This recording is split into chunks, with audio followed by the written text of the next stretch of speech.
Hewan-hewan ngadu, pohon-pohon ngadu, pohon nangis. Tangisnya didengar oleh semua orang di dalam masjid.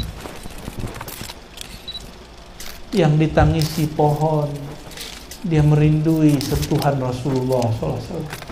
Betapa kerasnya kalbu kita ini, enggak tersentuh-sentuh Rasulullah SAW. Dahulu Sayyidina Adam ketika tinggal di surga, diriwayatkan oleh Imam Hakim.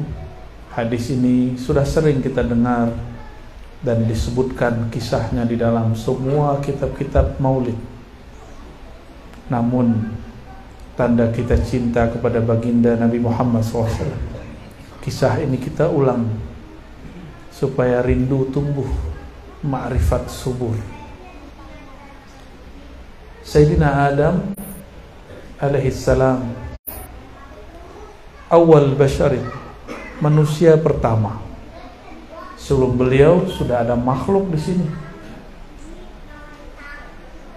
Kata Abah Amiruddin, beliau kakek moyangnya berasal dari Kalimantan, dari Banjar.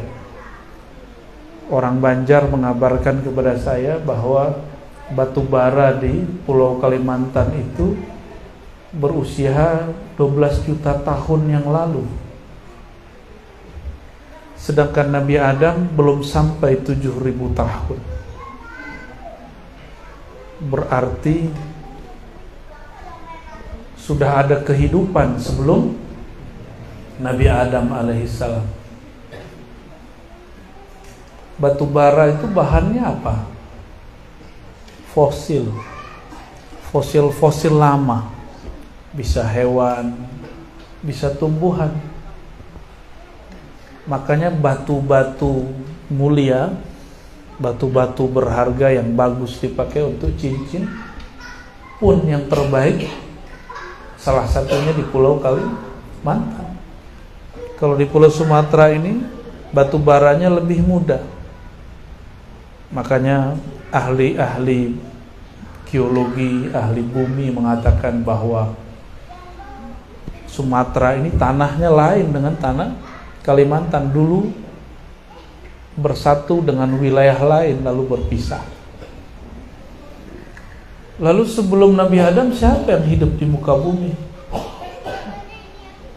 Itulah yang disebut manusia pra sejarah. Namun sayang, siapa namanya yang menemukan fosil-fosil itu, makhluk manusia yang dia sebut manusia kera itu siapa namanya? Darwin. Ingat ya. Berarti semuanya belajar ya. Mas Darwin ya. Mas Darwin ini orang Rusia. Dia kemudian ngumpulin fosil-fosil daripada manusia-manusia yang disebut manusia kera. Kalau saya sebutnya bukan manusia kera, sebut saja manusia pra-Adam. Manusia pra-Adam awalnya berbentuk burung, tapi kata si Mas Darwin ini, burungnya berubah menjadi bentuk monyet. Untuk kera, dari keranya, kera bongkok sampai kepada keranya agak sedikit miring sampai tegap, tapi disambung-sambungin. Jadi datanya, materinya beneran, cuma dia cocok-cocokin, nyambung-nyambungin yang gak pas. Jadi benar, sebelum Nabi Adam sudah ada makhluk mirip dengan kita, tapi bukan manusia Adami. Jadi ada manusia sebelum Adam, mirip kera betul, tapi bukan kera juga. Nah, kita beruntung bukan bagian dari mereka ya. Sayyidina Adam sangat sempurna. Nah, inilah keturunan yang di depan saya ini. Benar, ini keturunan mana nih? Keturunan yang mirip kera itu tuh yang mana nih? Enggak ya? Enggak, kita keturunan Sayyidina Adam. Cuma orang ada yang mencukupkan pengetahuannya sampai Nabi Adam, tidak mau membahas lebih panjang. Padahal tadi berapa umur batu bara? Sekitar 12 juta ribu tahun. Saya nggak tahu tuh berapa tuh ngitungnya. Itu baru satu informasi, baru salah satu jenis batu bara. Mungkin ada yang lebih tua. Berarti bumi ini sudah berkali-kali ada makhluk, ganti lagi makhluk, ganti lagi makhluk. Jadi dulu makhluk prasejarah itu diciptakan Allah, umurnya panjang ribuan tahun. Hidup sampai mati, Allah ciptakan lagi yang baru. Bukan dia berubah wujud, mati Allah ciptakan lagi yang baru. Begitu yang lebih tepat, ya. Tatkala dicipta Sayyidina Adam ini dicipta dari 4 unsur, tapi yang dominan, pembalut semua unsur itu, penyatu semua unsur itu adalah unsur tanah. Jika Allah menciptakan syaitan, iblis dari api, tapi tidak menyebutkan satu kalimat di situ. Apa satu kalimat yang paling berharga ketika Allah menciptakan Nabi Adam? Ada kalimat khalaqtuka biyadai. Aku ciptakan engkau langsung dengan tanganku. Jangan bayangkan tangan begini, karena Allah bukan fisik, Allah bukan benda. Maka kata tangan untuk sifat Allah hanya Allah yang tahu maknanya. Jadi nggak usah dibayang-bayang. Saya pernah bertamu kepada seorang yang lumayan berkelas lah secara ekonomi dan politik, tapi sangat humble, menyajikan sesuatu terus dia ngomong, ini langsung buatan saya, Buya, ini langsung buatan saya. Dia punya asisten, tapi bukan asisten yang buat, dia langsung mengatakan ini buatan saya langsung. Itu maksudnya apa? Penghormatan. Ini yang tidak diberikan kepada Azazil alias iblis. Jadi tubuh Sayyidina Adam dicipta dengan apa? Langsung dengan campur tangan Allah Subhanahu wa ta'ala. Kalau sudah faham bahwa Allah bukanlah benda, sebutlah tangan, tidak masalah. Karena dia bukan benda, bukan fisik. Itulah sentuhan, itulah jadinya kita ini. Jadi tubuh ini mulia sekali. Walaupun hidungnya maju ke belakang, ya, jerawatnya banyak, kulitnya mateng-mateng seperti sawo, tapi ini sentuhan Allah SWT. Orang Barat berjemur di pantai Bali supaya apa? Biar sawo kayak kita. Kita suntik-suntik pakai botok biar putih pucat. Tapi urusan orang-orang lah ya. Di Prancis perempuannya nggak terlalu tinggi, tapi hidungnya bangir, hidungnya terlalu maju. Tapi bukan kayak Pinocchio. Di Korea Selatan kulitnya putih-putih, gadis-gadisnya, tapi hidungnya lebar-lebar. Mereka pengen hidung seperti orang Eropa. Diapain? Dipermak. Sama, yang di Prancis ngurangin, yang di Korea majuin. Kita nggak usah lah ya. Ini sudah sempurna untuk kita. Bentuk ini sudah sempurna untuk kita, jadi nggak usah diapa-apain. Ternyata Allah menciptakan dan menyebutkan kata tangan. Disitulah Allah Subhanahu wa ta'ala mengambil huruf-huruf dari Nabi Muhammad SAW. Maka tubuh kita ini tidak lepas dari huruf-huruf itu. Maka kalau ahli-ahli ma'rifat mengatakan tubuhmu itu sebenarnya zahir dari nama Sayyidina Muhammad sallallahu alaihi wasallam. Maka Sayyidina Adam dicipta sempurna. Ketika melirik ke atas terlihatlah arasy. Di arasy tertuliskan la ilaha illallah Muhammadur Rasulullah. Apa kata beliau? Tidak mungkin nama setelah Allah kecuali nama makhluk paling mulia. Maka beliau ketika menikahi nenek kita, ibunda kita Sayyidatuna Hawa, wanita tercantik di alam semesta. Sampai hari ini kecantikan ibu-ibu itu, perempuan, gadis-gadis, hanya sekian 0,00 sekian persen dari kecantikannya. Sayyidatuna Hawa tidak boleh disentuh sampai kemudian Sayyidina Adam bersolawat kepada Sayyidina Muhammad SAW. Bayangkan selevel Nabi Adam, maharnya solawat. Berarti solawat itu berharga atau bukan? Mau kaya dunia akhirat nggak? Mau? Kayaknya urusan kaya pada seneng kalau urusan kaya. Nggak mau itu susah ya. Kalau saya atau bapak-bapak ini menikah, perempuan minta mahar, pasti dia minta mahar yang berharga menurut dia, benar nggak? Ini maharnya sholawat. Berarti tidak ada waktu itu di surga yang lebih mulia daripada bersolawat kepada Nabi Muhammad SAW.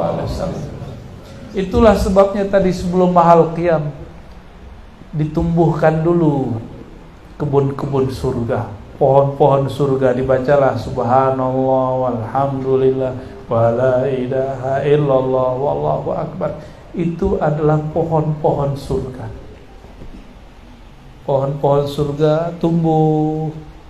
Kalau kita baca subhanallah, cuma kan nggak lihat ya.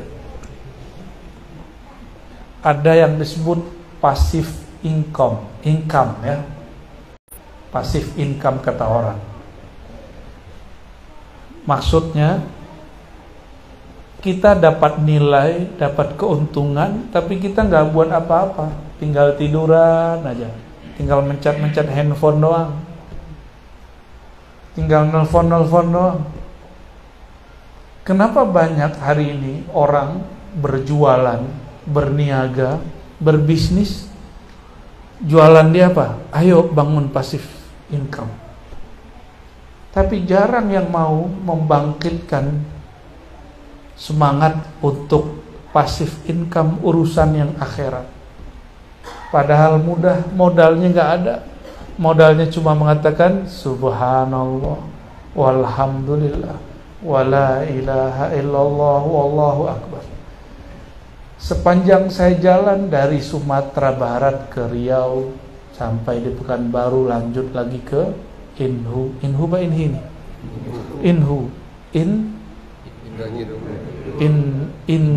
Indragiri Hulu. Oh, berarti ada hilirnya. Saya lihat banyak orang punya kiri kanan kebun sawit. Bayangan kita kalau kita lihat ya, satu bukit itu kiri kanan kebun sawit semua. Pikiran kita apa?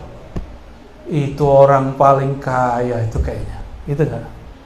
Maka benar, mobil-mobil yang jarang kelihatan di Sumatera Barat kelihatan di Riau. Mobil-mobil harga 2M, 3M, 4M ada lewat di sini. Maksudnya sederhana.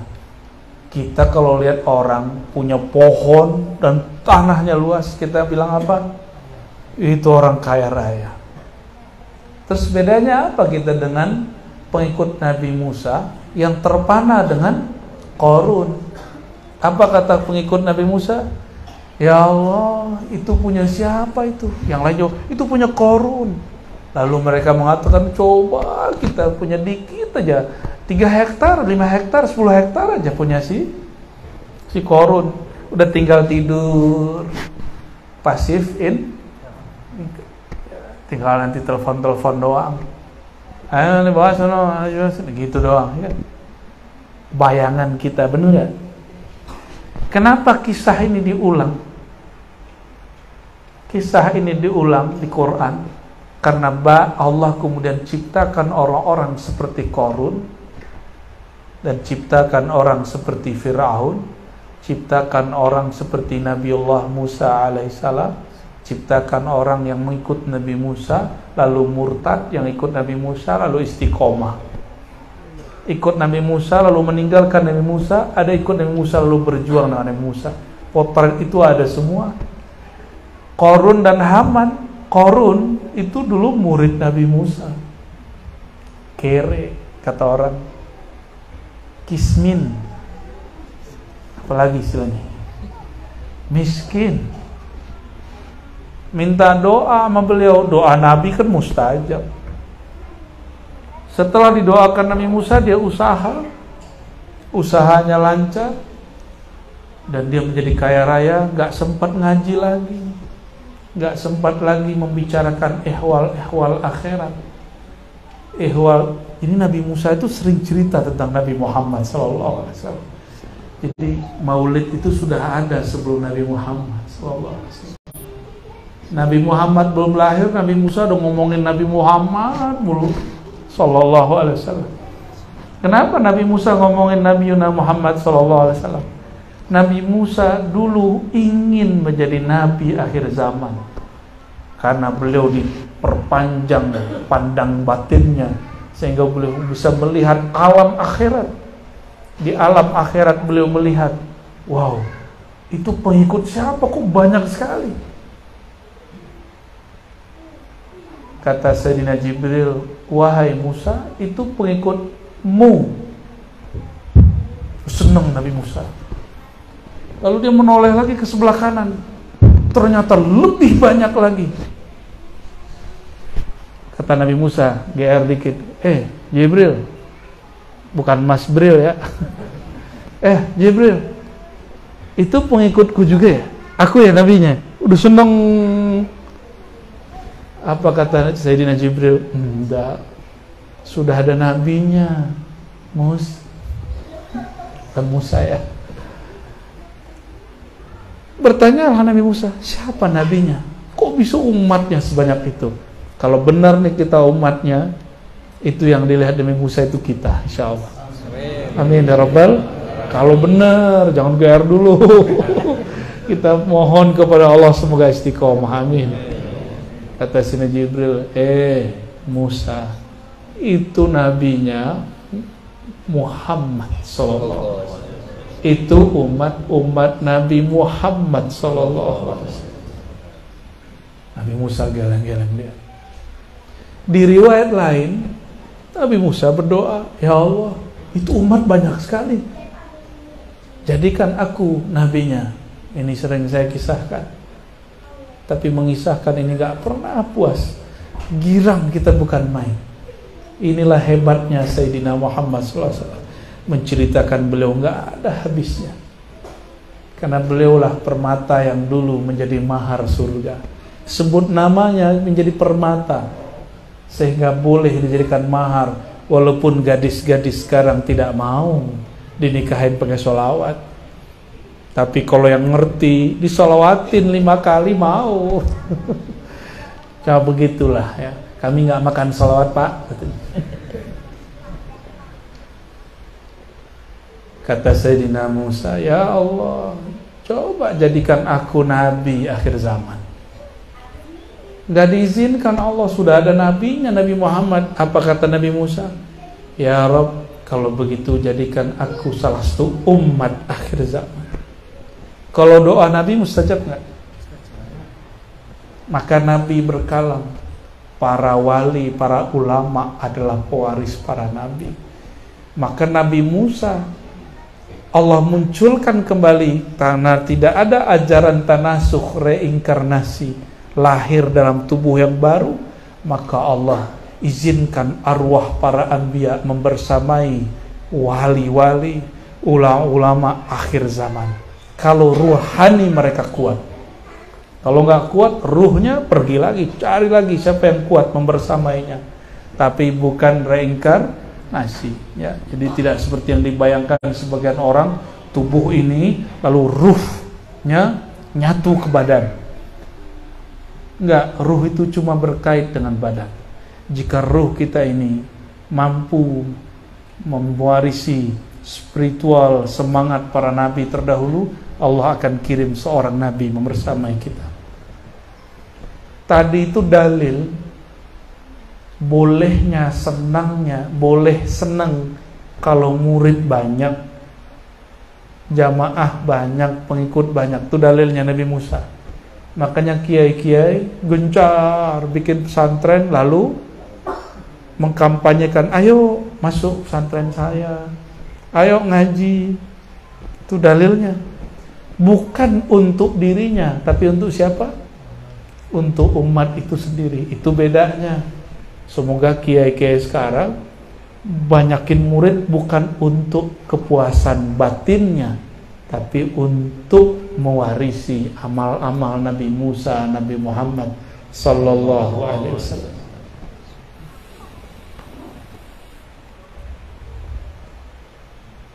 Apabila bersolawat kepada Nabi jadi mahar dan sah loh, ya, berarti perempuan paling cantik ini dihargai dengan amal paling mulia di surga. Maka jika dia lahir ke muka bumi, melahirkan anak, itu berkat apa tadi? Berkat sholawat. Jadi yang ngalir di tubuh kita ini, itu berkah sholawat Nabi Musa, Nabi Adam alaihi assalam. Satu tetes di tubuh kita, satu rambut di badan ini, semuanya berkah sholawat Nabi Adam. Satu kali sholawat 10 nur terbit. Berarti ketika Sayyidina Adam bersolawat, berapa nur terbit saat itu. Itulah yang membuat dirinya sah menggauli Sayyidatuna Hawa alaihassalam. Itulah yang mengalir dan berkah sampai hari ini di tubuh kita.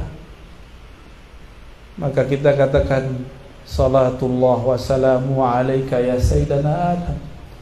Salam dan salawat juga atas engkau wahai kakek kami, ayahanda kami Adam. Karena salawat beliaulah kita ada hari ini. Alhamdulillah. Jika bersolawat saja berkahnya sampai sekarang, kira-kira yang disolawatin lebih berkah nggak? Bener ya? Nyebut nama dia udah berkah. Gimana tubuhnya? Gimana wajahnya? Gimana sosoknya? Dahulu dia disebut Ahmad karena tubuh fisiknya belum diberi. Tapi nama Muhammadnya sudah ada. Ahmad itu ruh. Sebelum ada Muhammad bin Abdullah namanya Nur. Namanya apa?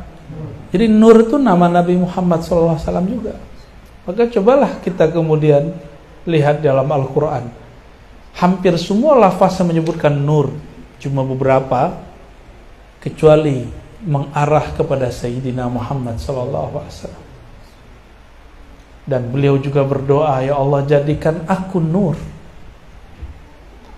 Maka kita juga mengatakan, Allahumma sholli ala Sayyidina Muhammad Nuril Anwar.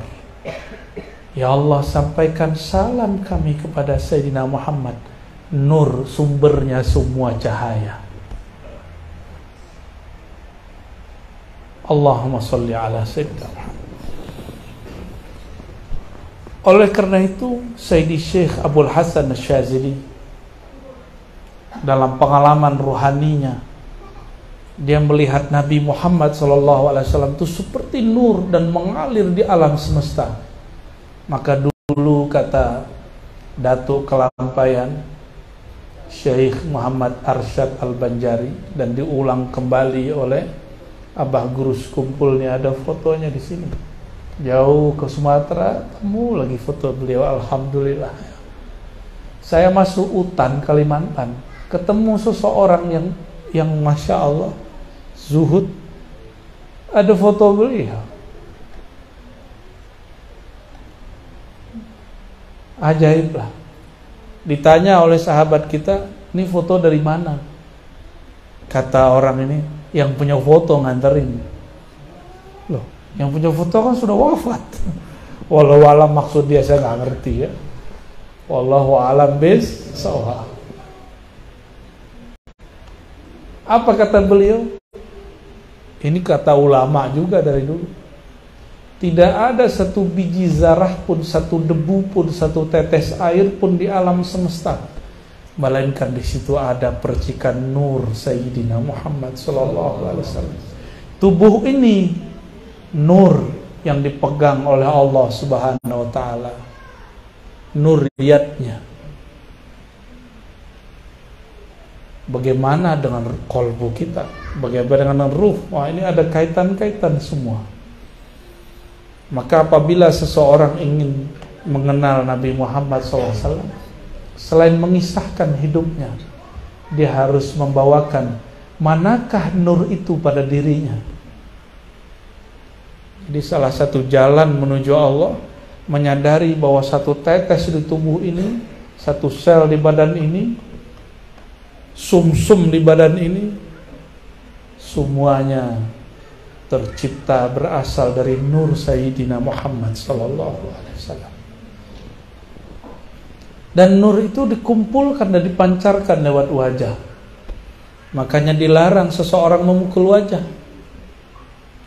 Kata Nabi SAW, la tadribu al-wajah, iyakum, hati-hati, jauhi mukul wajah. Fa inna Adam khuliqa ala suratir Rahman. Karena Sayyidina Adam diciptakan, kalau tadi yad, sekarang kalimatnya lebih dahsyat lagi. Adam itu dicipta dengan suratan, surah kasih sayang Allah. Ar-Rahman itu juga nama Sayyidina Muhammad, yaitu sifat rahmah. Maka gak usah debat-debat kalau masalah, wah ini gak mungkin nih wajah Tuhan, bentuk Tuhan. Ini kan debat ahli kalam. Kalau ahli marifat seneng hadis ini. Justru hadis ini yang mereka suka. Hadis ini sahih, bahwa wajah Sayyidina Adam itulah wajah suratul Rahman. Ar-Rahman di situ, Rahman kasih sayang, yaitu nama dari rahmah. Siapakah yang disebut rahmat? Sayyidina Muhammad sallallahu alaihi wasallam. Jadi sirah nabawi itu, sirah berarti jalan, nabawi kenabian. Ada sirah nabawi nurnya, sirah nabawi ruhnya, ada sirah nabawi jasadnya sallallahu alaihi wasallam. Dia juga tubuh Sayyidina Muhammad bin Abdullah, itulah dia hakikat yang Allah zahirkan daripada nur Allah tabaraka wa ta'ala. Nur Allah ta'ala itu yang disebut Nur Muhammad, itulah hakikat daripada ruh Sayyidina Ahmad alaihi salatu wassalam. Maka dialah Ahmad, dialah Nur Muhammad, dialah Muhammad bin Abdullah, dia sama. Dan ini bukan reinkarnasi. Reinkarnasi ini satu alam, di satu masa. Apa arti reinkarnasi? Re, berulang, inkarnasi, kembali, masuk ke dalam tubuh. Kita tidak meyakini ruh menempati tubuh, tapi ruh itu hanya berkait dengan tubuh. Jika kaitnya diputus, namanya kematian.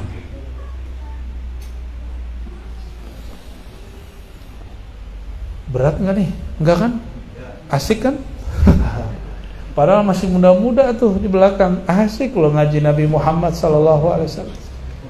Nggak mesti tua ngaji Nabi Muhammad SAW. Justru kalau udah tambah tua, tambah loading. Mumpung masih muda, mahir-mahirkan ilmu ini. Nanti mau jadi apa terserah. Pasti balik-balik jadi umat Nabi Muhammad SAW. Kita udah ketemu sama orang paling badung di Jawa sono. Balik, pas nyebut Nabi Muhammad SAW nangis. Yang ngaji kitab tiap hari diajak sebut Nabi Muhammad SAW, nggak merinding, nggak menangis, aneh. Kenapa? Yang bandel ini, yang pemaksiat ini, dia sadar dirinya bermaksiat, dia ingin kembali kepada Allah, dia merasa hina di hadapan Allah. Nangis-nangis ketemu kita, peluk-peluk saya. Dia nggak tahu kalau saya juga banyak maksiat. Mungkin maksiat dia, maksiat saya hampir sama, bahkan mungkin lebih besar, karena kami tahu lalu kami melakukannya.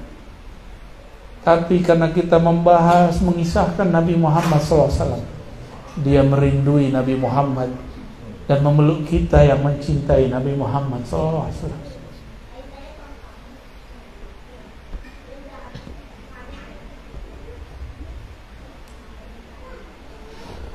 Jadi Nabi Muhammad bin Abdullah sama dia juga yang disebut Nur Muhammad sallallahu alaihi wasallam. Maka mengisahkan bagian manapun juga sama dia juga. Mengisahkan tentang jasad Nabi Muhammad pakai ilmu sirah, tarikh namanya, sejarah. Mengisahkan nur Nabi Muhammad SAW pakai ilmu hakikat. Mengisahkan ruh Ahmad pakai ilmu ma'rifat. Sama-sama. Tapi kitabnya bisa sama, tapi cara bacanya beda. Sama-sama baca kitab Simtid Duror, Bazanji, apalagi Dardiri, macam-macam, Syaraful Anam. Tapi ketika orang mengerti sirah Nur Muhammad, mengerti sirah Ruh Ahmad, maka kisah-kisah jasad Nabi Muhammad bin Abdullah akan lebih menarik, akan lebih indah dan menyentuh. Saudara-saudariku, sahabat-sahabatku yang karena Allah, suatu kali Sayyidina Muhammad SAW berhijrahlah beliau dari Mekah melewati gunung-gunung, lembah-lembah. Ma marra bihajarin wala jabalin wala syajarin illa wa yusallimu alaih. Tidaklah Nabi ketika hijrah itu lewat satu gunung, batu, pohon, rumput, kecuali semua benda tadi, pohon tadi, batu-batu tadi menyapa Rasulullah, menyambut. Yang dibacanya itu, yang dibaca adinda tadi itu, ya Nabi, salam alaika. Senangnya mereka menyambut Nabi SAW lewat. Itulah batu-batu yang paling mulia di alam semesta, batu yang sempat menyapa baginda Nabi Muhammad SAW. Kalau batu yang yang kita pakai itu, ini saya lagi nggak pakai nih, udah lupa, udah buru-buru aja. Seneng, baru mulai seneng. Semenjak ke kampung Abah Amiruddin, saya senang pakai cincin. Dulu nggak seneng. Dulu batu tuh sama aja bentuknya. Sekarang mulai tahu ini batunya bagus, ini nggak bagus. Cuma nggak ngerti namanya juga. Tapi batu yang paling mulia, batu yang mana? Batu yang dulu diinjak oleh Rasulullah, yang dipegang Sayyidina Rasulullah SAW, yang mengucapkan salam kepada Rasulullah SAW. Kalau batu bisa nyapa Rasulullah, berarti di batu itu ada ruh nggak? Ada ruh. Tapi ruhnya lain dengan ruh kita. Ruh dia belum sempurna. Ruhnya disebut ruh jamad, ruh yang tidak bergerak. Ruh jamad ini Dia belum menemukan hakikat dirinya, tapi dia tahu bahwa dirinya bersumber dari Nabi Muhammad SAW. Maka dia sapalah Nabi Muhammad SAW. Batu keras atau lembut? Keras apa lunak? Beneran. Maka orang disebut kalau keras kepala kayak batu ini. Kepala batu ente gitu. Jika batu kenal Rasulullah, mau Rasulullah lewat, dia ngucapin salam. Masa ada orang kita buat majelis maulid terus dia bilang bid'ah? Jangan-jangan jangan-jangan apa yo? Lebih keras daripada batu, kasihan ya. Kita nggak benci sama orang begitu, kasihan aja. Punya hati kok keras melebihi batu. Nauzubillah min dzalik. Harusnya kalau ruhnya hidup, nggak dipenjara dalam badan dia, dia akan merindukan majelis-majelis sholawat Nabi Muhammad SAW, majelis-majelis yang mengisahkan tentang Nabi Muhammad SAW. Jadi para ustadz gak usah terlalu banyak menggurui murid. Marilah kita, ayolah kita, itu sesekali aja. Banyak-banyak aja cerita tentang Nabi Muhammad, nanti umat berubah sendiri. Janganlah kalian begini, kebanyakan jangan. Kita ini semakin dilarang semakin penasaran nih. Dalilnya apa? Itu Sayyidina Adam, Sayyidatuna Hawa, kata Allah, la taqrabu hadhihi syajarah. Jangan deket-deket ke pohon ini, malah tambah deket. Emang udah begitu dari sononya. Maka kita kurang-kurangin ngelarang. Ini kan pelajaran dalam bab edukasi. Semakin dilarang, semakin penasaran. Bener. Datanglah iblis bernama Azazil. Apa kata iblis? Dam, kamu kan baru masuk surga. Aku udah belasan tahun di sini. Oh siap. Kita kalau manggil orang tua apa? Manggil orang tua kalau di Rengat ini pematang rebah nyebutnya apa? Datuk. Oh Datuk Azazil. Ini bukan, ente jangan tersinggung ya. Ini Datuk beneran. Datuk ya. Datuk Azazil. Masa sih gitu? Kata Azazil, Dam, ente pendatang baru sini. Ini wilayah aneh nih. Ini pohon, ini buah. Kalau ente dekat-dekat, nanti pasti tertarik makan. Kenapa? Kalau kamu makan, pasti menjadi eliyin, orang-orang yang levelnya tinggi, ngelewatin malaikat-malaikat yang ente lihat itu. Nabi Adam tertarik? Enggak. Yang tertarik siapa? Sayyidatuna Hawa. Bilang, ayo mas. Tapi ada riwayat-riwayat yang kurang pas. Jadi tidak semua hadis yang riwayatnya oke, isinya oke. Kenapa? Itu perlu dikritik. Why? Kenapa? Seorang nabi tidak mungkin melanggar perintah Allah. Maka jika ada hadis yang menyebutkan Nabi Adam berdosa, itu harus ditakwil hadisnya. Jika ada ayat yang menyebutkan Nabi Adam bermaksiat, itu maksiatnya bukan maksiat versi manusia biasa. Itu maksudnya melanggar adab seorang nabi. Tapi enggak juga. Kenapa iblis kemudian berhasil? Iblis bawa nama Allah. Kata iblis, fa wa rabbika, demi Tuhanmu hai Adam. Langsung Nabi Adam bergetar badannya. Karena menghargai nama yang disebut, maka Nabi Adam gak berani nolak. Adab ini yang disebut sir Sayyidina Adam sallallahu alaihi wasallam. Maka ini bukanlah sebuah kesalahan pada hakikatnya, tapi secara zahir syariatnya itu salah.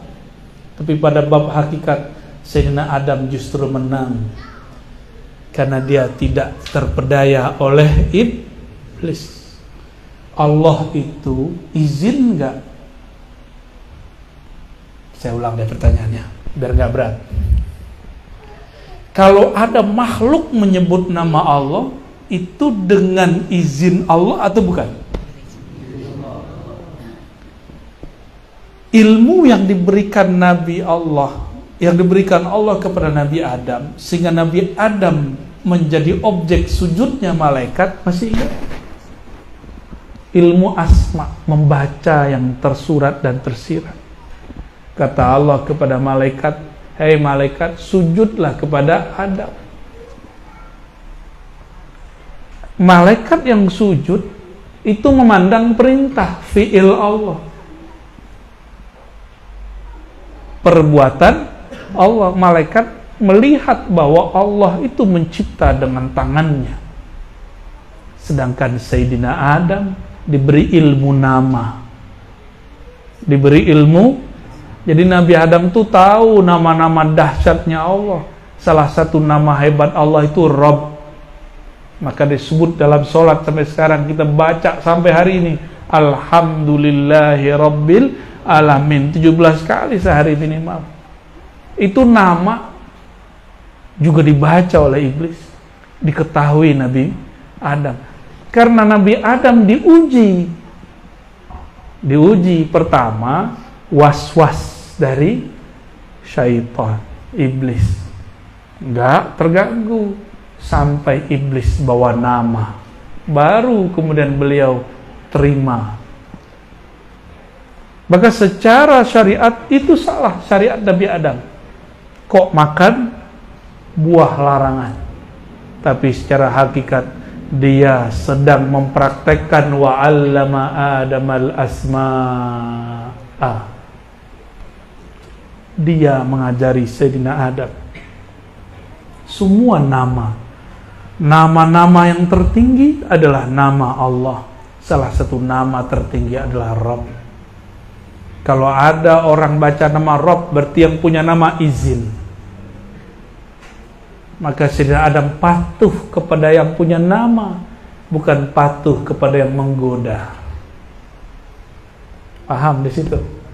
Jadi Nabi Adam bukan ikut iblis, sorry. Nggak bakal Nabi Adam ikut iblis. Nabi Adam karena dulu malaikat sujud kepadanya, karena dalam dirinya terkumpul nama-nama ilmu, nama-nama Allah, maka dia pun menghormati mantan malaikat ini. Mantan malaikat itu. Jadi kalau baru level-level soleh-soleh malaikat, ya, itu masih bisa dipecat kewaliannya. Tapi kalau level Nabi Adam salah dipecat nggak dari Nabi? Enggak. Kenapa? Karena sudah arif. Arif itu mengenal, bukan hanya amil. Sedangkan malaikat Azazil dulunya cuma amil, beramal, sehingga dia merasa sok taat. Karena Nabi Adam diajarkan nama makhluk paling mulia pun dia diajarkan, yaitu Sayyidina Muhammad sallallahu alaihi wasallam. Belum lahir sudah dihormati, belum lahir sudah disolawati, belum lahir sudah dicerita-ceritakan. Belum lahir, bayangkan. Apalagi kalau sudah lahir di bumi. Maka anehlah hari ini orang-orang yang jarang sekali membicarakan Nabi Muhammad sallallahu alaihi wasallam. Mau bahagia, banyak-banyak cerita tentang Nabi Muhammad sallallahu alaihi wasallam. Itulah kalam ada di satu syair itu, ya. Jika ada rumah menyebut nama Nabi Muhammad, maka dia tidak memerlukan ilas suruji, tidak memerlukan kepada pelita-pelita lampu-lampu yang menyala, karena dialah pelita yang sebenarnya. Maksudnya adalah, jika rumah berisikan nur Sayyidina Muhammad SAW, rumah itu nggak perlu banyak-banyak hiburan. hiburannya apapun yang diputar pasti hubungannya ke Nabi Muhammad. Buka TV yang dicari tentang Nabi Muhammad, sholawat Nabi Muhammad, lagu tentang Nabi Muhammad, kajian Nabi Muhammad. Ini bukan larangan beli TV, bukan larangan punya handphone. Pernah ke tempat yang gak ada sinyal gak? Tapi handphone masih dibawa, pernah? Tapi tiap kali 3 menit masih pegang handphone, lihat, bener? Antum ini ahli zikir Thariqat Al-Handphoniyah. Namanya ada Samsungia, Aplengia, apa lagi? Oppo ya, Oppo ya. Masuk surga tuh ya. Ada yang lucu membid'ahkan tasbih, tapi habis assalamualaikum sholat, yang pertama dicari handphone. Tapi kalau kita pegang tasbih pada sholat, kata dia bid'ah. Benci Cina tapi handphonenya Pipo. Benci Amerika, handphonenya Apple. Anti ama Korean style, handphonenya bacanya apa? Samsung apa? Samsung. Kalau orang kita bacanya Samsung ya.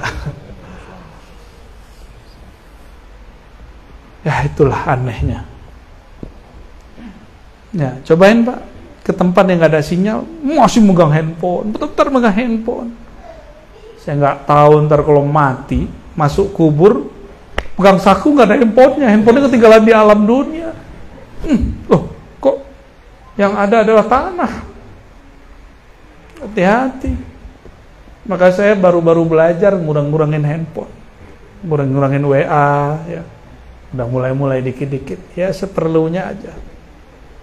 Handphone dirubah jadi kitab.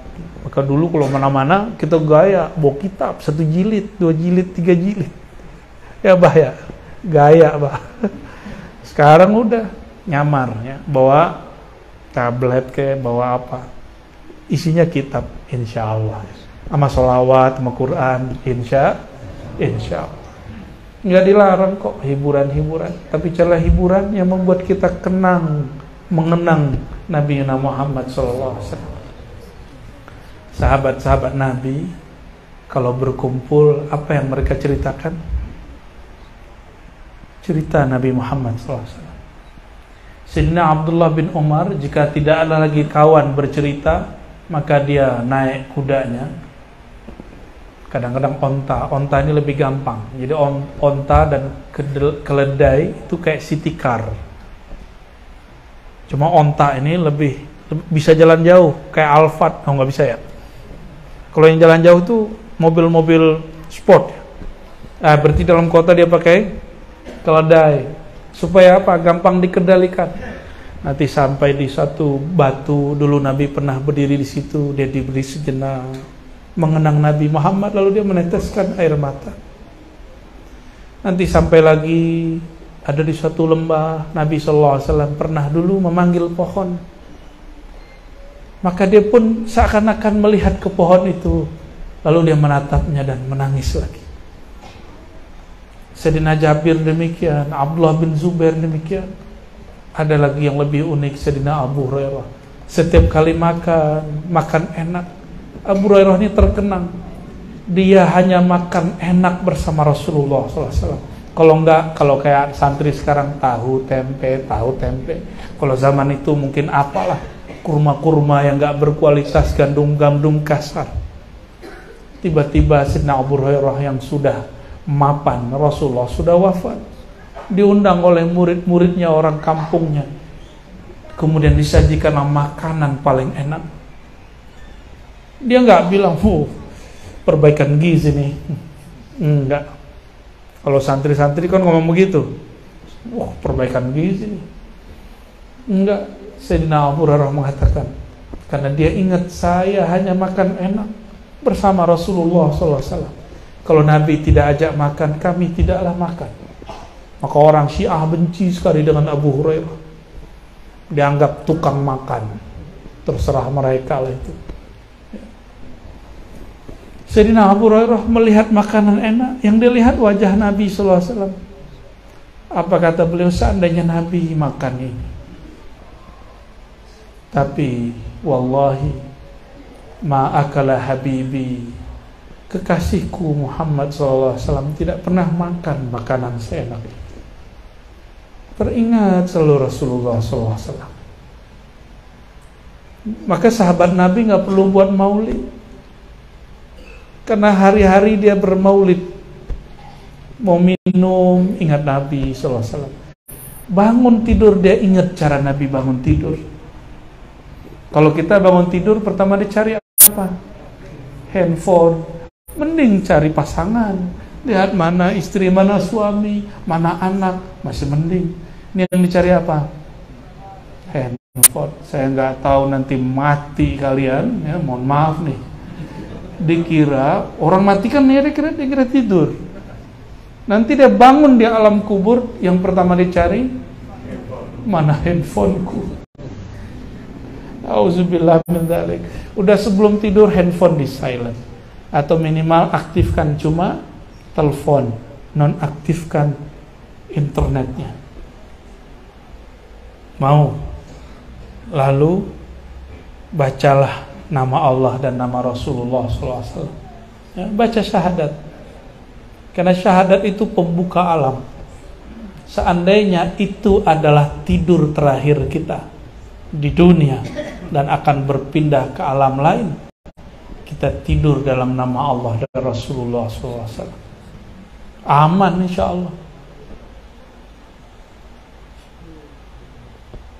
Biasanya baca doa apa? Bismika. Yang ngajarin nama itu siapa? Guru dari siapa? Gurunya dari siapa? Maka baca doa itu tanpa sholawat gak sempurna. Ini yang gak diajarkan di buku, hanya diajarkan oleh orang-orang yang bermakrifat kepada Sayyidina Muhammad SAW, yang tahu diuntung, kata orang lama ya. Tahu dia peruntungan hidupnya berasal dari Nabi Muhammad SAW. Jadi mulailah malam ini kalau mau tidur ya, mau sehat gak sehat nih, sebenarnya saya lagi kurang sehat, masuk angin biasa, kebanyakan makan angin dari kemarin.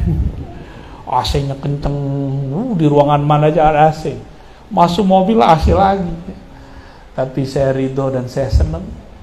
Badan gak enak pun masih bisa mengisahkan Nabi Muhammad SAW. Semoga sehat, sakit, senang, susah, Nabi Muhammad masih kita ceritakan. Sakit, paling sakit itu nanti berpisahnya ruh dengan badan. Maka belajarlah dari sekarang. Badan kurang sehat, sebut Nabi Muhammad SAW. Badan sehat, kenang Nabi Muhammad SAW. Sehingga nanti ketika sakit yang puncak itu datang, yang kita sebut Allah Muhammad, Allah Ahad, Muhammad Ahmad, nggak lebih dari itu. Betapa beruntungnya orang nyawanya berpisah. Maharnya Sayyidina Adam yang dulu membuat dia sah dengan Sayyidatuna Hawa, dia baca lagi namanya ketika ruhnya berpisah dari tubuh yang merupakan hadiah salawat Sayyidina Adam. Itulah yang disebut husnul khotimah. Nabi kalau kita baca salam pasti datang.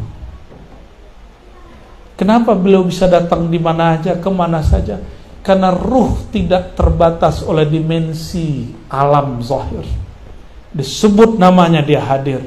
Cuma sayang tidak semua merasakan kehadirannya, karena pikiran kita masih tersita oleh alam ini.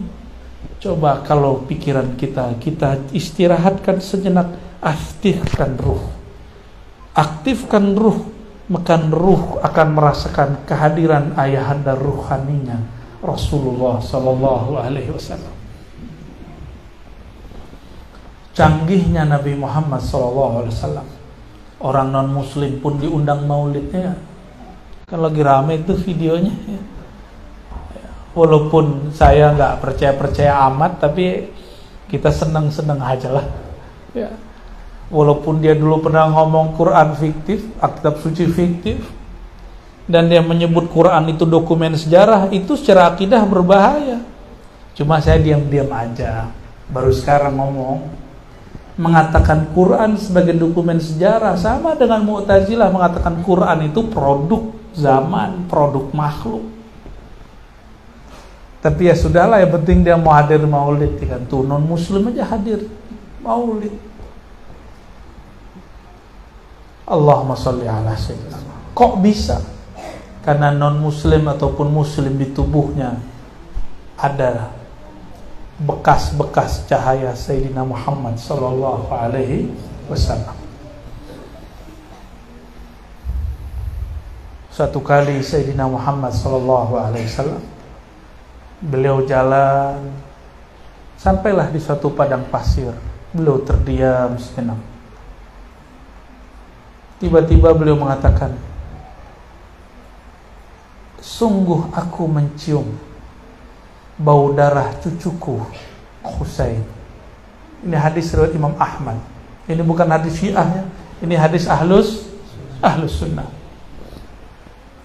Sayyidina Husain masih hidup, masih kecil. Tapi Nabi diperjalankan rohaninya, memandang masa depan. Dan daerahnya masih jauh. Itu wilayah tempat Sayyidina Husain nanti wafat. Itu daerah Karbala. Sedangkan Nabi hanya melewati, mendekatinya. Dan beliau mengatakan, aku mencium bau segar darah cucuku Husain. Sayyidina Al-Husain, meskipun dia jadi martir, dia ditipu oleh orang-orang yang datang dari Kufah, politisi. Apa kata politisi? Yazid bin Muawiyah baru naik jadi khalifah. Kata mereka, hei Husain, kalau bukan engkau siapa lagi? Kalau bukan engkau yang akan meluruskan, mengalahkan Yazid, siapa lagi? Sayyidina Husain juga gregetan. Kenapa? Dulu yang menghina ayahnya itu juga kelompok mereka. Minimal kalau bukan menghina, berperanglah. Karena keluarga mereka kemudian mengharuskan melaknat Sayyidina Ali di khutbah di masa Yazid itulah. Karena Yazid memfatwakan khutbah mesti laknat Ali. Makanya kemudian diganti dengan wa radhiyallahu ta'ala an ashabin Nabi SAW, terutama al-khulafa al-arba'ah Abu Bakar, Umar, itu dibantah kemudian. Itu mengganti kalimat laknat terhadap Sayyidina Ali yang dulu dibuat oleh Yazid bin Muawiyah dan keluarga CS-CS-nya. Datanglah orang biasa, politisi dari Kufah. Kufah ini kota berbahaya, kota politis. Apa kata mereka? Kalau bukan engkau siapa lagi wahai cucu Rasulullah. Beliau kemudian semangat juga. Ya, hati-hati nih Pak Amir Halim nih. Karena politisi datang. Kalau nggak abang siapa lagi bang? Ayolah bang, nyalon bang. Nah, mau nyalon Pak Amir Halim? Ya, nanya dulu sama abah ya. Kalau nggak ridho nggak boleh. Kalau ridho maju. Gimana bah? Apa nih? Angguk yang mana nih? Maaf ya Pak Amir Halim ya. Sayyidina Al-Husain sudah dicium darahnya oleh Rasulullah SAW. Ini salah satu mukjizat Nabi Muhammad SAW. Saya nggak mau cerita tentang wafatnya beliau, tapi sedang ingin bercerita bahwa Nabi SAW kemanapun beliau pergi, itu tempat dengan izin Allah akan membuat beliau mengenal bahwa dia menjadi tempat darahnya siapa. Jadi Nabi kemana aja, itu alam semesta menyapa beliau. Jadi Nabi itu sibuk atau bukan? Sibuk sekali. Nabi kemana aja kunang-kunang nyapa beliau, kira-kira begitu ilustrasinya. Makanya kita ini nggak jadi Nabi. Coba antum jadi Nabi. Lewat di kuburan, itu yang dikubur nyaman semua, Mas, Pak, bantu kami, doain kami, fatihain kami, Pak, doa semua. Makanya nggak jadi nabi kan? Jadi wali aja, antum akan begitu. Jadi wali yang level tinggi, bukan wali murid. Wali murid mah gampang ya. Apalagi wali kota, susah juga sih wali kota ya. Di sini bupati bukan wali kota ya. Gak mudah menjadi sosok Nabi Muhammad SAW. Hewan-hewan ngadu, pohon-pohon ngadu, pohon nangis. Tangisnya didengar oleh semua orang di dalam masjid. Yang ditangisi pohon, dia merindui sentuhan Rasulullah SAW. Betapa kerasnya kalbu kita ini, nggak tersentuh-sentuh Rasulullah SAW. Nabi Muhammad SAW masuk ke pemukiman orang-orang Arab Badui. Itu ada ibu-ibu bawa anak kecil. Kata si ibu, "Wahai Rasulullah, ini anakku kesurupan 3 kali sehari. Tolong wahai Rasulullah." Nabi cuma tepuk-tepuk doang dadanya, ngomong, nggak pakai baca ayat-ayat, norak kata beliau. Tapi kalau kita kan nggak sanggup, maka kita perlu ayat, kita perlu sholawat. Tapi Nabi mah enggak. Nabi cuma bilang ini, "Ukhruj ya adu Allah." Ya. Begini doang nih, pegang-pegang ini, "Ukhruj ya adu Allah." Setan, jin musuh Allah, ini hamba Allah, keluar kamu, keluar langsung sembuh, nggak pernah lagi diganggu. Kalau sama kita, habis diruqyah kita pergi ngamuk lagi, ya. Allahumma sholli ala sayyidina Muhammad. Beda sentuhan beliau, nggak perlu baca-baca, ngomong doang.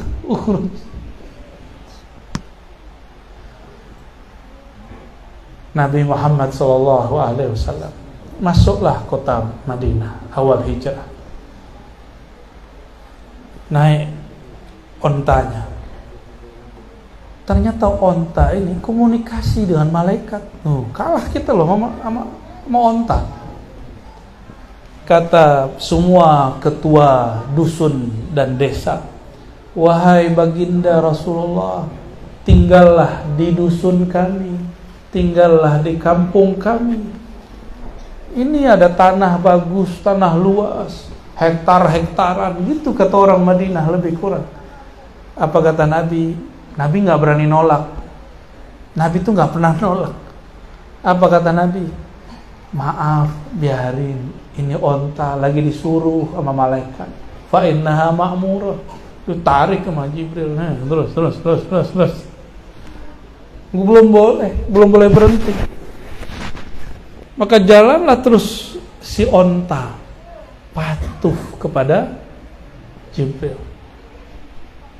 Nabi itu cari tanah yang gak konflik, tanah yang paling gak diminati, tanah yang orang-orang tidak ada berebut di situ, tanah yang paling tidak orang suka apa? Tanah yang ada kuburan. Ya, bener ya. Kecuali sekarang di Jakarta kuburan aja dipakai, makanya tempatnya di horor karena pikiran kita takut sama kuburan. Akhirnya si onta sampailah di ujung kampung kuburan. Tapi di situ ada satu keluarga yang tulus, keluarga daripada Abu Ayyub Al-Ansari. Dia punya rumah 2 tingkat. Tadinya dia tinggal di atas. Ketika Rasulullah SAW datang, Nabi belum punya rumah. Apa kata beliau? "Wahai Rasulullah," ini Rasulullah masih di onta nih, belum turun, "mampirlah ke rumah kami, ada kamar di atas." Rasulullah lihat, Nabi pandang juga Abu Ayyub Ansari, terasalah tulus kolbunya, terasa juga tanah di sekitar itu tidak ada yang minat, tidak ada konflik. Maka beliau melihat ontanya turun. Itulah onta paling beruntung di alam semesta, onta yang ditunggangi baginda Nabi Muhammad SAW. Masih ingat kisah Nabi Muhammad SAW menaiki buruk Lalu buruknya kayak gelisah. Siapa lagi nih orang baru nih? Karena Nabi 124.000 semuanya naikin onta itu. Jadi biasa buruk ini kan binatang surga. Dia belum kenalan dia. Ternyata buruk ini dia terhijab oleh fisik Muhammad bin Abdullah. Dia kalau tidak tahu itulah sang nur yang dulu nur itu menjadi sayapnya. Sallallahu alaihi wasallam. Sama malaikat Jibril digeprak deh. Hei, Rok. Gitu. Panggil, hei Rok. Kamu tahu nggak siapa yang menunggangimu sekarang? Malaikat Jibril jadi nggak enakan sama yang nunggangin. Karena malaikat Jibril juga berkhidmat kepadanya. Apa kata malaikat Jibril? Hei Buruk, yang di atasmu itu tahu nggak kamu siapa? Kata Buruk, nggak tahu. Geleng-geleng dia. Ditegur oleh Sayyidina Jibril, hei Buruk, tidak ada di alam semesta ini makhluk yang lebih mulia dari yang sekarang menunggangimu. Langsung Buruknya getar. Bergetar dia langsung, berkeringat itu Buruk. Buruk seumur-umurnya, ribuan tahun dia hidup, dia nggak pernah berkeringat. Nabi Adam nunggangin dia, Nabi Idris nunggangin dia, Nabi Nuh, Nabi Ibrahim nggak pernah dia berkeringat. Sekarang dia berkeringat. Sallallahu alaihi wasallam. Makanya Imam Malik disebut nama Nabi, langsung beliau begini ya. Tak kuat. Saya lihat, saya belum bertemu seorang syekh namanya Syekh Nazim. Syekh Nazim ini seorang wali Allah, mursyid Naqsyabandiyah. Korban dikafir-kafirkan oleh ahli-ahli kalam. Sesama ahlu sunnah. Syekh Nazim ini setiap kali disebut nama Nabi Muhammad SAW, dia selalu mengamalkan mahal qiyam. Sampai beliau kakinya tidak sanggup berdiri. Dia berdiri lalu dia katakan Muhammad SAW. Setiap kali ada yang sebut nama Nabi, dia berdiri. Itulah. Jadi semua zikir-zikir dia itu biasa, sama dengan mursyid-mursyid yang ada di Sumatera. Tapi ini yang membedakan beliau. Inilah darjah yang membuat beliau naik kewaliannya. Setiap disebut nama baginda sallallahu alaihi wasallam, beliau menghormatinya dengan cara berdiri. Saya nggak suruh Bapak Ibu berdiri, disebut nama baginda Nabi Muhammad sallallahu alaihi wasallam, minimal ada takzim di dalam hati. Kalau disuruh mahal qiyam jangan bengong. Kenapa ya berdiri mulu kalau disebut dia Nabi salam alaika? Kan banyak yang nanya-nanya. Ntar alainya keluar lagi tuh kalau nanya-nanya. Allahumma sholli ala sayyidina. Aduh, udah berapa lama nih ngomong, padahal badan lagi gak enak. Kalau nyebut nama Nabi Muhammad SAW, badan langsung enak. Alhamdulillahirabbil alamin. Lupa saya kalau badan saya sakit, Pak, serius. Lupa kalau nyut.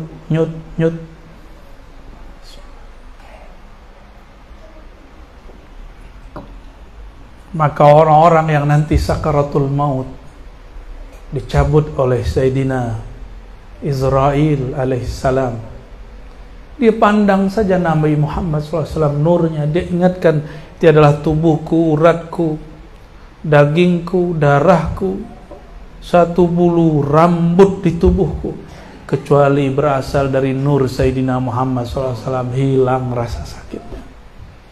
Mau rasa sakit hilang nanti sakaratul maut? Sebelum tidur, latih-latih baca ini. Itulah makna syahadat. Ini makna secara ilmu ma'rifat ya. Kalau secara syariat jelas, aku bersaksi asyhadu anna Muhammadar Rasulullah, Nabi Muhammad sebagai Rasulullah. Itu secara ilmu syariat. Tidak bertentangan, dia hanya berbeda dimensi. Pada dimensi nur dalam diri, apa kata kita katakan? Tiadalah tubuhku, tiadalah uratku, tiadalah kulitku, tiadalah dagingku, tiadalah darahku, kecuali berasal dari pancaran nur Sayyidina Muhammad sallallahu alaihi wasallam. baca Al-Fatihah, Bismikallahumma ahya wa amut, tidurlah dalam keadaan itu. Itulah mati sebelum mati. Pulangkan diri kepada asalnya. Ini di kitab-kitab banyak, cuma jarang yang ngamalin. Tapi saya kaget, Abah, orang Banjar sampai sekarang masih banyak ngamalin ini. Kaget saya serius. Berkahnya negeri seberang sana itu, ya, keberkahan Nabi Muhammad SAW. Saya ke pelosok-pelosok di Sumatera masih ada, tapi nggak banyak. Terutama kampung saya sendiri di Sumatera Barat. Maulid sepertinya mesti dihidupkan lagi. Doakan saya supaya kuat untuk menghidupkan ini lagi. Ya, Insya Allah nanti kita akan berjuang lagi menyemarakkan Maulid Nabi Muhammad SAW, menceritakan sirah Nabi Muhammad SAW, sirah Ruh Ahmad, sirah Nur Muhammad, sirah Muhammad bin Abdullah. Gimana Buya Doktur? Siap ya? Nanti disesat-sesatkan, wah terima ya, siap-siap ya. Dianggap ahli bid'ah, alhamdulillah, nggak apa-apa, nikmati aja. Kita kan gak harap dipuji makhluk, kita harap Sang Maha Terpuji memuji kita. Allah itu hanya muji Nabi Muhammad SAW. Maka jika ingin dipujinya, hendaklah menumpang pada kapalnya, kapal Sayyidina Muhammad SAW. Ya, jadi kalau disebut nama Nabi Muhammad, jangan kaku mulutnya, baca Nabi Muhammad Sallallahu Alaihi Wasallam, ikut tuh antum tar. Tuh yang lupa-lupa tuh nanti kalau antum memang ahli surga ya, kalau nggak ahli surga ya salam. Nanti cari surga, namanya sudah ada di surga, udah cium bau surga, nyari nggak ketemu. Nyari alamat di Jakarta, di Pematang Rebah aja sulit. Gimana antum nyari alamat di surga? Ya salam, sulit bukan main. Sebelum ke surga diperiksa-periksa dulu. Udah pernah masuk negara seberang kan? Kan ada negara yang ketat, ada yang gak ketat. Diperiksa-periksa, liatin wajahnya. Ini wajah-wajah teroris nih. Taruh dulu di office, ya kan? Teman kita Ustadz ditaruh di office. Tahu gak? Basah celananya. Ternyata dia lebih takut kepada petugas imigrasi. Kira-kira masuk ke alam kubur, kepada mahsyar itu kira-kira kayak kita lagi ditahan di imigrasi akhirat. Gimana kira-kira? Beratnya bukan main. Tapi saya pernah punya kawan masuk ke kota Paris, negara Prancis. Nggak lewat tempat saya lewat. Saya lewat diperiksa, untung pakai baju batik. Langsung ditanya, apa kabar? Saya kaget, loh kok dia bisa bahasa Indonesia? Tapi kamu medok-medok dikit, dibisikin sama teman, bininya orang Jawa. Kita pakai baju batik, aman. Di seberang saya, aduh bajunya bagus, tapi dari Afrika. Dicurigai refugees, imigran yang masuk dan nggak mau keluar. Kita pakai baju batik harga 60.000 bebas. Ya, kenapa? Dia kenal sama batik, bukan teroris. Ini contoh aja. Tapi ada yang lebih dahsyat. Itu baru pakai baju. Teman kita di seberang sono, dia punya paspor, visanya tamu negara. Tamu yang punya negara itu langsung nggak diperiksa. Itu baru di bumi. Kita datang ke negeri dan kenal, dapat izin dari yang punya negara, punya negeri, masuk lancar, tidak melewati pemeriksaan yang ribet. Cuma dicek visanya, aman masuk. Itulah kalimat yang dikalamkan Sayyidina Muhammad SAW. ketika Sayyidatuna Aisyah radhiyallahu ta'ala anha bertanya, wahai baginda, wahai suamiku, wahai Rasulullah, kan di Quran disebutkan yuhasabu hisabai yasira, maka dia akan dihisap dengan hisap yang yasira. Loh kok masih dihisap gitu? Kata Nabi SAW, hisabai yasira itu contohnya yang saya sebutkan barusan. Cuma dilihat, oh ya udah masuk, tetap dihisap.